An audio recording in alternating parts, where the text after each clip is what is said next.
Noong ika-23 ng Mayo 2019, sa unang bahagi ng tag-init kung kailan nagsisimula ng uminit ang panahon sa Tokyo, isang babae ang pauwi na matapos ang kanyang shift sa Shinjuku.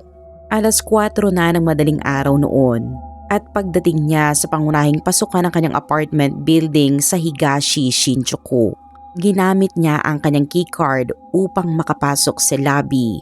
Ngunit pagpasok pa lamang niya ay natigilan na siya sa kanyang nakita.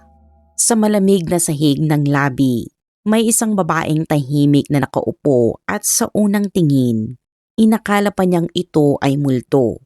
Nakasuot ang babae ng isang maluwag na t-shirt ng lalaki na halatang masyadong malaki para sa kanyang katawan. Wala siyang suot na pantalon, tanging underwear lamang at wala ring sapatos. Ang kanyang katawan ay nababalutan ng dugo at malinaw na hindi iyon sarili niyang dugo. Siya ay nakaupo nang nakaunat ang mga paa, naninigarilyo habang may kausap sa telepono, hawak ang cellphone sa kanyang kanang kamay at ang sigarilyo sa kaliwa. Sa mismong harapan niya, isang binata ang nakahandusay sa sahig, nakalubog sa sariling dugo at hirap na huminga. Sa kabila ng matinding pagkabigla ay sinubukan pa rin ng residenteng nakasaksi na manatiling kalmado at agad na tumawag ng pulis. Hindi nagtagal, dumating ang mga pulis at ambulansya. Isa-isa ring lumabas ang ibang residente ng gusali upang tingnan kung ano ang nangyayari sa kalagitnaan ng gabi. Inaresto ang babae sa mismong lugar ng insidente, samantalang ang binata na halos mawalan na ng malay ay agad na isinugod sa ospital.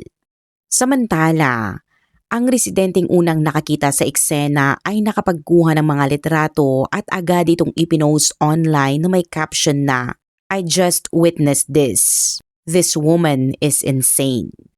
Bago makarating sa mainstream media, ang balita ay kumalat na sa social media ang mga larawan. Ang biktima ay isang 20 anyos na lalaki na nagngangalang Ryuzaki, isang host sa isang bar sa Kabukicho, Shinjuku. Upang mas maunawaan ang konteksto, mahalagang ipaliwanag kung ano ang trabaho ng isang host.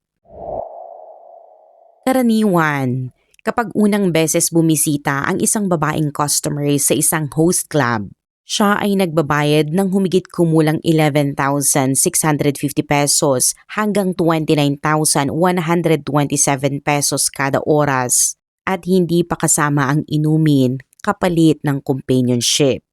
Sa loob ng club, nagpapalitan ang mga host sa pag-upo sa harap ng customer. Maikling nakikipag-usap ang mga babae sa bawat isa, inoobserbahan ang kanilang itsura at personalidad at pagkatapos ay pipili ng nagustuhan niya. Ang mapipiling host ang mananatili at susubukang unawain ang personalidad ng customer. Kung siya ba ay mahiyain, mababa ang kumpiyansa sa sarili, bihirang makisalamuha sa lalaki o kabaligtaran, kung siya ay komportable at interesado sa pagkikipag-interact. Hindi man number 1 si Ryuzaki, pang-4 siya sa ranggo at may matatag na mga regular na customer.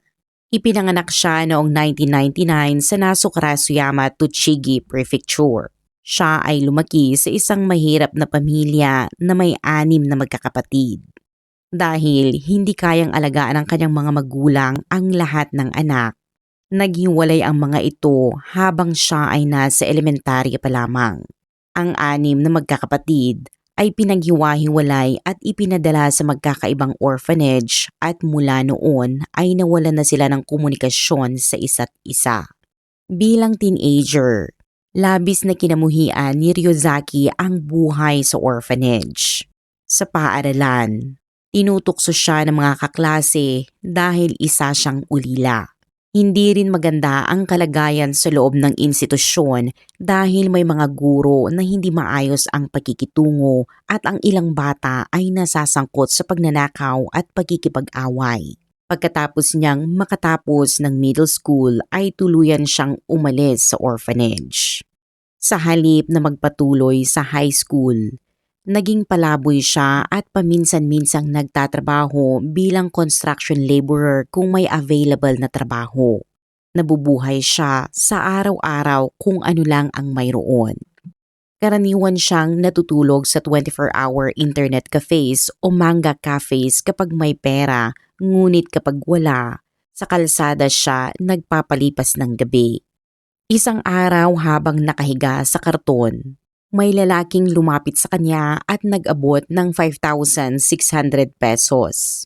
Sinabi nito na sa halip na magtiis sa lamig dito, bakit hindi niya subukang magtrabaho sa club nito? May sweldo na siya at may matutuluyan pa siya. Ang lalaking iyon ay isang senior manager ng Club Fusion, isang host club sa Kabukicho. Sa sitwasyon ni Ryuzaki, wala siyang ibang mapagpipilian kaya't pumayag siya at naging host sa ilalim ng pangalang Luna. Sa kabila ng pagiging bago niya sa Tokyo at sa industriya, siya ay nasiyahan sa trabaho. Hindi man kalakihan ang kita sa simula, tinupad ng Club Fusion ang pangako nitong tirahan at sahod pati ang pagkain at matutuluyan. Ang dormitoryo ay isang apartment na pinagsasaluhan nila ng mga katrabaho at sa unang pagkakataon sa kanyang buhay, nagkaroon siya ng sariling kwarto. Doon din niya unang naranasang magpagupit sa isang salon, isang bagay na dati ay hindi niya nararanasan. Tinuruan siya ng manager ng mga dapat gawin. Binibigyan siya ng pocket money at dinadala pa sa ospital kapag may sakit.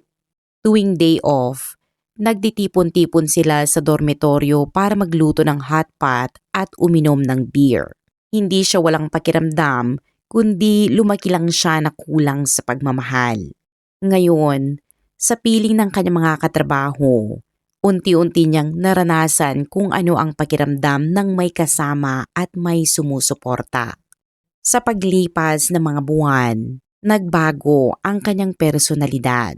Mula sa pagiging mahiyahin at tahimik, natuto siyang makipagbiruan at makipag-usap ng may bukas sa mga customer. Dumami ang kanyang mga regular clients at kasabay nito ay tumaas ang kanyang kumpiyansa sa sarili. Hindi nagtagal, lumitaw ang kanyang pangalan sa billboard ng Club Fusion bilang pang-apat sa ranggo. Isang kompetisyong inilalagay ng club upang ipakita kung sino ang nangunguna at sino ang umaangat. Para sa isang dating walang tirahan, ito ay isang malaking tagumpay. Mula sa pagtulog sa kalsada, naging host siya na may pangalan sa billboard sa Tokyo. Noong unang bahagi ng 2019, sumama si Ryuzaki sa mga kasamahan niya sa isang girls bar. Karaniwan sa industriya na ang mga host at hostess ay bumibisita sa mga establishmento ng isa't isa para magpahinga matapos ang trabaho, kung saan ang mga host ay pumupunta sa hostess bars at ang mga hostess naman ay sa host clubs. Ang pinuntahan nila ay isang girls bar na iba sa tradisyonal na hostess bar. Sa tradisyonal na setup, mas formal ang lugar. Nakasuot ang mga hostess at nakaupo sa harap ng customer habang nagbubuhos ng inumin, kadalasan para sa mga negosyanteng nakikipagkita sa kliyente. Sa girls bar na ito, hindi umuupo ang mga staff sa tabi ng customer. Nagsiserve lamang sila ng inumin, bumabati at kung magkakilala, nagkakaroon sila ng maikling usapan. Walang pisikal na contact at mas casual ang atmosfera kaya maraming kabataang customer ang pumupunta. Dito nakilala ni Ryuzaki si Yuka Takaoka, isang 21 anyos na hostess at manager ng girls bar. Marami siyang regular na customer at abala sa trabaho kaya malinaw na maayos ang kanyang kita. Gayunpaman, mabilis siyang nahulog kay Ryuzaki. Una, dahil pasok ito sa kanyang tipo at kalaunan dahil komportable at magaan ang pakiramdam niya kapag kausap ito. Napansin ni Yuka na hindi malakas uminom si Ryuzaki at sinabi pa niyang hindi nito kailangang uminom sa kanyang mesa. Karaniwan, ang mga hostess ay kailangang hikayatin ang mga customer na umorder ng mamahaling inumin upang tumaas ang benta. At may ilan pa nga gumagamit ng paraan tulad ng paglalagay ng iced tea na mukhang whiskey sa sariling baso upang magmukhang umiinom. Ngunit kay Ryuzaki, iba ang kanyang pagkikitungo. Hindi niya ito itinuring na customer, kundi bilang isang lalaki. Nagpalitan sila ng numero at nangakong bibisita si Yuka sa host club.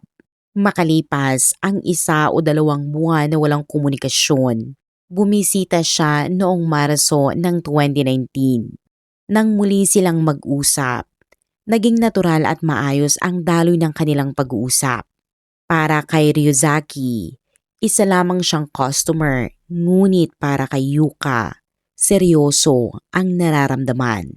Mula noon, 2 hanggang 3 beses sa isang linggo siyang bumibisita matapos ang kanyang shift. Iniisip niya na tutulungan niyang umangat pa ang ranggo ni Ryuzaki at nagsimula siyang umorder ng champagne at mamahaling whiskey na minsan ay gumagastos ng higit 560,000 pesos sa isang araw. Sa panig ni Ryuzaki, iniisip niya na isa lamang itong magandang customer na pinapahalagahan siya bilang isang host. Dahil pareho silang nasa parehong industriya, inakala niyang ito ay profesional na relasyon at hindi romantiko. Si Yuka ay pinanganak noong 1998, kalahating Japanese-Chinese at lumipat sa Japan noong 2 taong gulang pa lamang.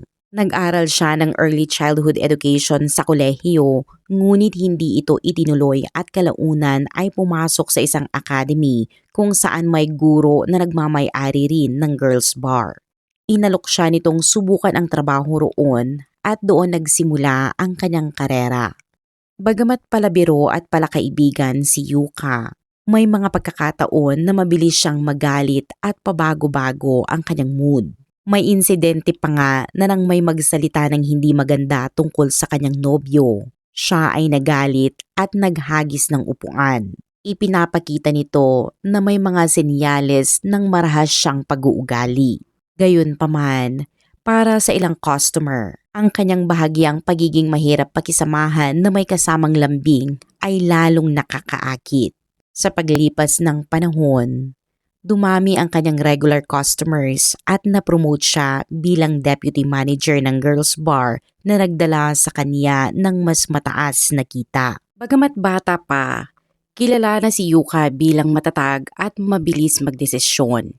Kapag may problemadong customer o may hindi angkop na asal sa loob ng bar, siya ang kadalasang umaawat at nag-aayos ng sitwasyon. Kaya niyang resolbahin ang problema sa pamamagitan ng maayos na pagkikipag-usap. Ngunit kung kinakailangan, nagiging strikto rin siya.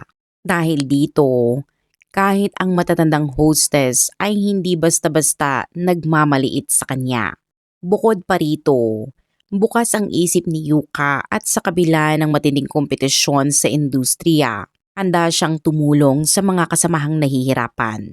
Ibinabahagi pa niya ang sarili niyang mga diskarte upang magtagumpay at halos wala siyang kaaway sa trabaho. Gayunpaman, nagbago ang direksyon ng kanyang buhay nang makilala niya si Ryuzaki, ang host na hindi sana niya minahal. Unti-unti, naging labis ang pagkahumaling ni Yuka kay Ryuzaki hanggang sa mawalan siya ng kontrol. Kahit nasa trabaho, siya pa rin ang laman ng kanyang isipan. Palagi siyang nagde-text at kapag hindi agad sumasagot si Ryuzaki, siya ay nababalisa. Kapag hindi niya makontak, personal siyang pumupunta sa club nito at sa bawat pagbisita. Gumagastos siya ng humigit kumulang 280,000 pesos hanggang 336,000 pesos. Hindi niya kayang makita si Ryuzaki na nakaupo kasama ang ibang babae at matindi ang kanyang selos. Para maiwasan ang paglapit ng ibang customer, naisip niyang kailangan niyang imanopolyo si Ryuzaki. Ibig sabihin, mas madalas na pagpunta at mas malaking gastos. Pinaniwala niya ang sarili na kahit customer ang turing sa kanya, darating din ang araw na makikita siya ni Ryuzaki bilang isang babae at hindi bilang customer. Ngunit hindi ganoon ang sitwasyon. Para kay Ryuzaki, Isa pa rin siyang customer samantalang si Yuka. Kumbinsido siya na kung magpapatuloy ang kanilang pagkikita, ito ay mauuwi sa totoong relasyon. Halos araw-araw nang gumagastos si Yuka para kay Ryuzaki. Sa loob lamang ng 2 buwan, umangat si Ryuzaki mula pang-4 patungong pangatlo hanggang maging pangalawa at kalaunan ay naging number 1 host. Nagbago ang ranggo at malaki ang naging papel ng pera ni Yuka rito. Subalit, hindi naman siya mayaman. Isa lamang siyang empleyado. Lahat ng kinikita niya ay ibinubuhos niya kay Ryuzaki at unti-unting naubos ang laman ng kanyang wallet. Kahit maganda ang kita niya sa girls bar, nang maubos ang kanyang ipon, hindi na sapat ang regular niyang sahod upang mapanatili si Ryuzaki sa unang pwesto. Dahil dito, nagsimula siyang magtrabaho bilang delivery health service provider sa Shibuya, isang uri ng escort service. Noong una, tutol siya sa ganitong trabaho. Sa sistemang ito, may base rate kada oras at may dagdag bayad kapag may partikular na provider na hinihiling ang customer, lalo na kung sikat. Ayaw niya sana ang ganitong gawain. Iniisip niyang iba ang girls bar niya at hinding-hindi siya papasok sa escort work. Ngunit sa kanyang isip, wala na siyang ibang pagpipilian dahil kailangan niya ng pera para makita si Ryuzaki at mapanatili itong number 1. Ang panghuli niyang layunin ay darating din ang araw na hindi niya kailangang magbayad at magiging tunay silang magkasintahan. Iyon na ang naging sentro ng kanyang buhay. Pumasok siya sa escort business ng palihim. Kay Ryuzaki, sinasabing deputy manager siya ng girls bar at kaya niyang gumastos ng ganoon kalaki at ipinapakita ang kumpiyansa habang lihim na nagsasakripisyo. Hindi rin maitatanggi na may bahagi ng responsibilidad si Ryuzaki. May mga pagkakataong sinasabi niya kay Yuka ang mga salitang mahal kita at kapag nagpakasal tayo na lalo lamang nagpalalim sa paniniwala ni Yuka. Bilang kapwa nasa industriya, dapat sana ay alam niyang hindi basta pinaniniwalaan ang ganitong mga salita. Gayunpaman, unti-unti ring nagbukas ang damdamin ni Ryuzaki. Bagamat tumatanggap siya ng pera, nasisiyahan siyang kasama si Yuka at naiisip niyang maaaring hindi masamang subukang seryosohin ito. Kaya noong Abril 2019, matapos ang halos 2 buwang pagkikita bilang host at customer, nagpalipas sila ng gabi ng magkasama. Mas lalo nitong binuhay ang emosyon ni Ryuzaki ngunit para kay Yuka. Hindi na ito simpleng pag-ibig, kundi ito ay naging obsesyon. Palagi siyang tinatanong kung nasaan ito at bakit hindi ito sumasagot. Hinihiling din niyang tumigil na si Ryuzaki sa pagiging host. Kapag sinasabi nitong may customer siya, sumasagot lamang siya nang lumabas ka ngayon. Paalisin mo siya, mag-date tayo at babayaran kita. Bilang number 1 host, abala na si Ryuzaki at kapag sinasabi niyang puno ang schedule at bukas na lamang sila magkita, nagiging hysterical si Yuka at nagbabanta ng mga padalos-dalos na hakbang. Doon nagsimulang matakot si Ryuzaki. Pakiramdam niya ay kaya talagang gawin ni Yuka ang mga sinasabi nito.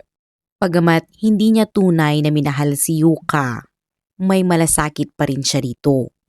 Kung gugustuhin niya, maaari sana niyang itong iwan matapos makuha ang pera ngunit hindi niya ginawa iyon. May mga pagkakataon pa ngang hindi siya tumatanggap ng bayad kapag sila ay nagdi-date.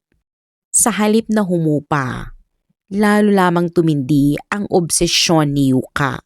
Gusto niyang hindi na magtrabaho tuwing weekend si Ryuzaki para makasama siya ngunit trabaho iyon at hindi basta maaaring iwan.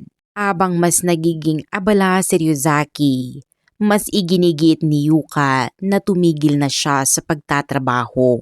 Sumabog ang lahat noong 20 ng Mayo 2019. May tumawag kay Yuka at nagsabing Nakita niya si Ryuzaki na pumasok sa isang motel kasama ang ibang babae. Galit na galit siya at hinintay si Ryuzaki matapos ang shift nito. Inamin ni Ryuzaki na pumunta ito sa motel at kahit sinabi nitong walang nangyari. Sapat na iyon para kay Yuka kaya agad niyang sinabi na tumigil na ito bilang host. Wala siyang pakialam sa kinikita ni Ryuzaki at handa siyang ibigay iyon. Sinabing uupahan siya ng apartment at babayaran ang kanyang sweldo. Tumanggi si Ryuzaki at ipinaliwanag niyang tinulungan siya ng may-ari noong wala siyang tirahan at hindi niya kayang ipagkanulo ito. Bukod doon, gusto niya ang buhay sa dormitoryo kasama ang mga katrabaho kaya sa huli, napilitan si Yuka na tanggapin iyon ngunit may kondisyon. Kapag makikipagkita siya sa ibang babae, dapat i-report niya ito sa kanya. Labag man sa kalooban, pumayag si Ryuzaki upang pakalmahin siya. Sa mga sumunod na araw, iniuulat niya kung sino-sino ang mga customer niya. Ngunit hindi pa rin nasiyahan si Yuka. Kapag hindi siya agad nasasagot, tatawag siya ng sunod-sunod at minsan ay umaabot sa 10 hanggang 20 tawag. Ilang beses niyang sinabi na uupahan niya si Ryuzaki ng apartment at magsasama na sila. Isang araw, pumunta siya sa isang real estate agency at hiniling ang pinakamahal at pinaka-luxury na unit sa lugar. Nagtaka ang ahente kung paano magkakaroon ng ganoong halaga ang isang 21 anyos at tinanong kung mayaman ba ang kanyang mga magulang. Nang mapili ni Yuka ang unit, agad niyang sinabi na pipirma na siya ng kontrata at titira roon kasama ang kanyang boyfriend na magre-resign at lilipat sa kanya. Ayon sa ahente, ang ekspresyon ni Yuka ay parang bagong nobya na puno ng pag-asa. Matapos pirmahan ang kontrata, agad niyang sinabi kay Ryuzaki na may bago na silang tirahan at dapat na itong mag-resign at lumipat. Nag-alinlangan si Ryuzaki kung seryoso na ba talaga sila para magsama at tuwing nakikita niya ang labis na pagkahumaling ni Yuka, siya ay kinikilabutan. Gayunpaman, madalas siyang bumisita sa apartment ngunit hindi tuluyang lumipat. Hindi siya nagdala ng mga gamit at paminsan-minsan lamang siyang dumadaan. Kahit ganoon, paulit-ulit pa rin ang tanong ni Yuka kung kailan ito lilipat at kung kailan ito titigil sa trabaho. Umiikot na ang buong buhay niya kay Ryuzaki. Sa kanyang diary, may nakasulat pang ang tanging paraan para matapos ang sakit sa relasyong ito ay patayin si Ryuzaki. Sa huling bahagi ng Mayo 2019, inimbitahan niya si Ryuzaki sa apartment upang tumulong maglinis. Nang hapon na iyon, matapos maglinis, naligo si Ryuzaki at nakatulog sa bathtub. Pagkaraan, lumabas siya at natulog sa kama kasama ni Yuka na naka-underwear lamang.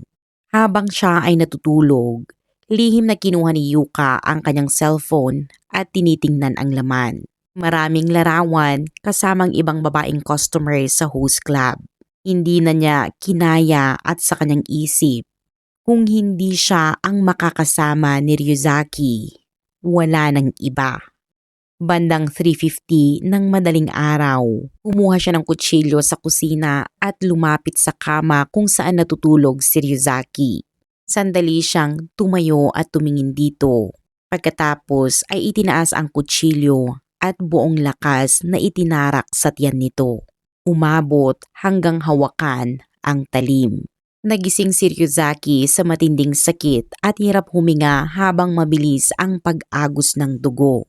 Sinubukan niyang itulak si Yuka, ngunit nakadagan ito sa kanya. Habang pinipigilan siya, tinanong siya ni Yuka kung mahal niya ba ito.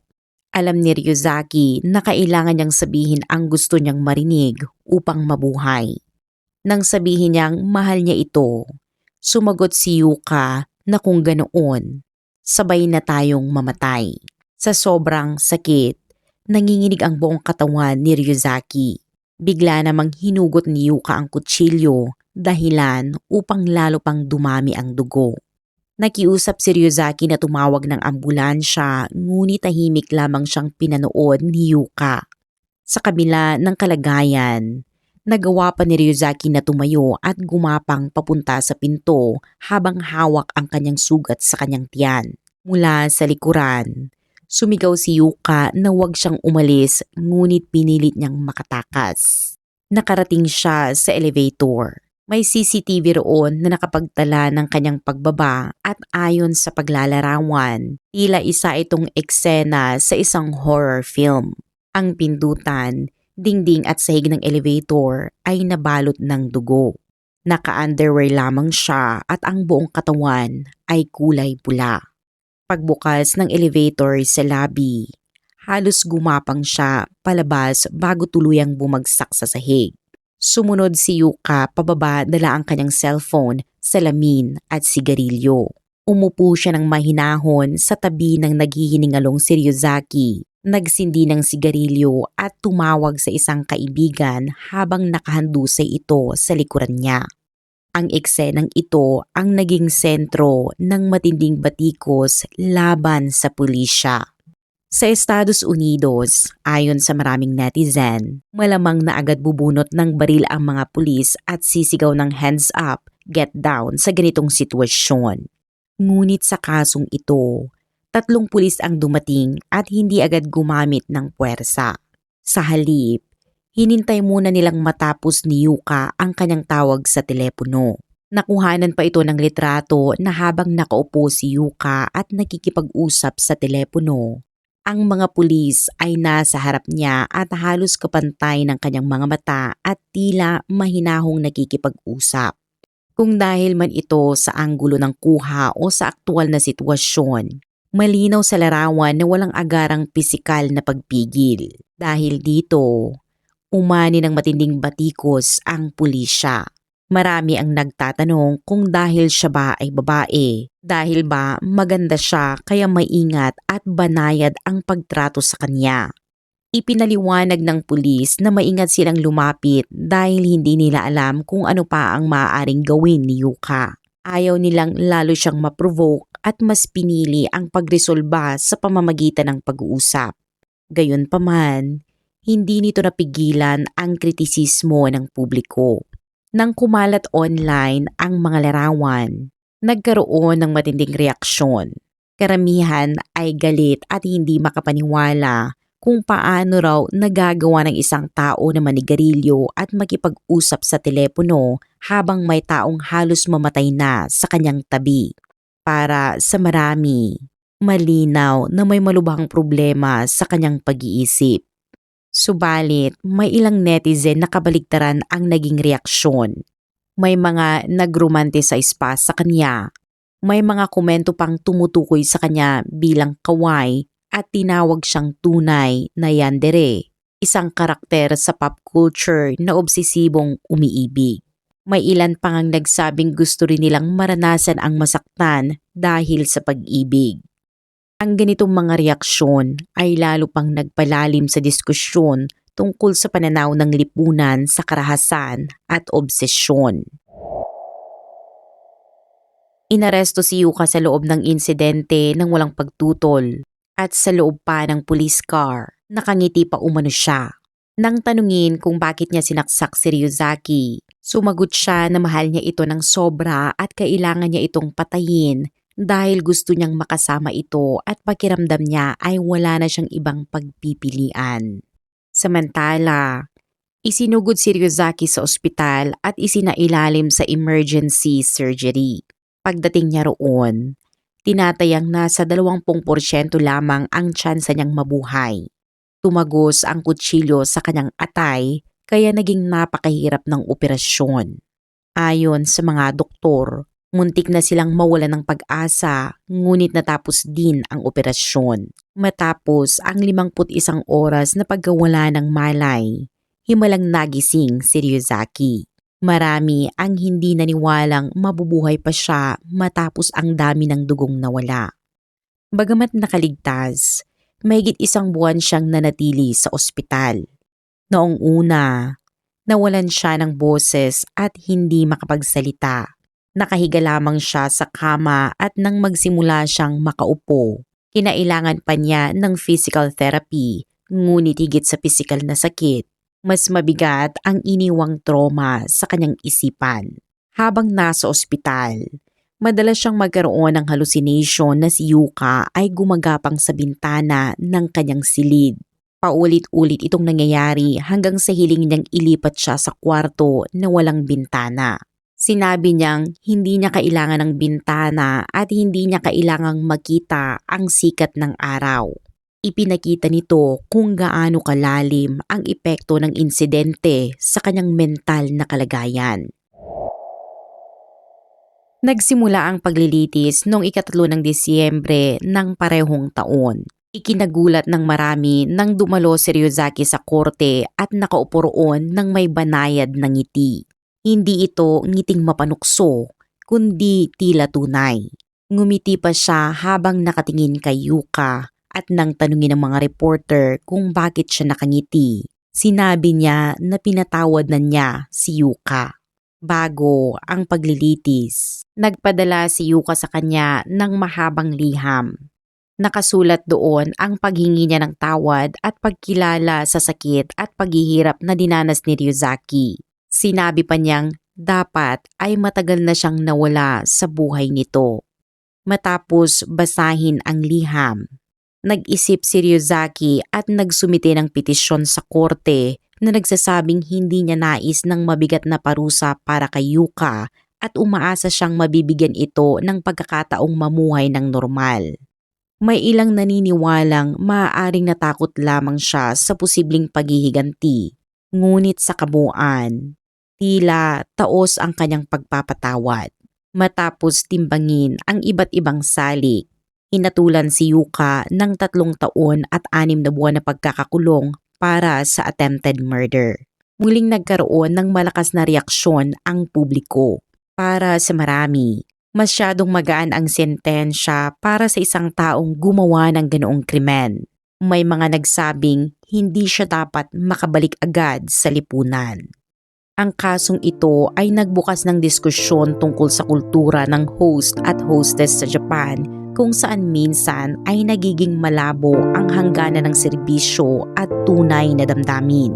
Ipinakita rin nito ang masalimuot na bahagi ng lipunan, kung paano ang isang dating walang tirahan tulad ni Ryuzaki at isang karaniwang kabataang babae tulad ni Yuka ay nahatak sa mundo ng pera, ilusyon at emosyon na unti-unting nabaluktot.